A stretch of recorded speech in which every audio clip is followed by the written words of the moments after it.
রোজা ইসলামের ৫টি মূল স্তম্ভের মধ্যে একটি গুরুত্বপূর্ণ ইবাদত। এটি মুসলিমদের জন্য ফরজ করা হয়েছে এবং রমজান মাসে পালন করা হয়।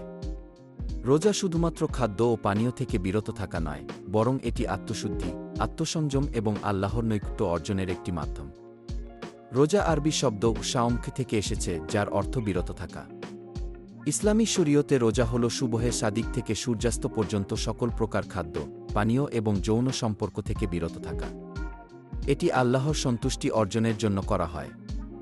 রোজার গুরুত্ব সম্পর্কে পবিত্র কুরআনে বলা হয়েছে, হে ঈমানদারগণ! তোমাদের উপর রোজা ফরজ করা হয়েছে, যেমন ফরজ করা হয়েছিল তোমাদের পূর্ববর্তীদের উপর, যাতে তোমরা তাকওয়া অর্জন করতে পারো। রোজার উদ্দেশ্য হল আত্মশুদ্ধি, আত্মসংযম, দরিদ্রদের প্রতি সহানুভূতি এবং আল্লাহর নৈকট্য। রোজার জন্য সুবহে সাদিকের আগে নিয়ত করা জরুরি। সুবহে সাদিক থেকে সূর্যাস্ত পর্যন্ত রোজা রাখতে হয় এবং খাদ্য, পানীয় এবং যৌন সম্পর্ক থেকে সম্পূর্ণ বিরত থাকতে হয়।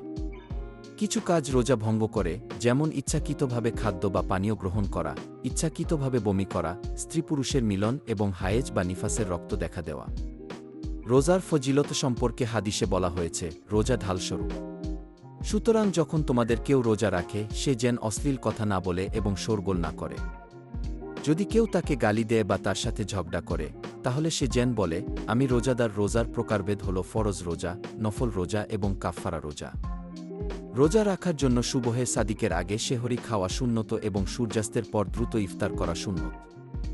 রমজান মাস হল পবিত্র কুরআন নাজিলের মাস এবং এই মাসে লাইলাতুল কদর রয়েছে, যা হাজার মাসের চেয়ে উত্তম।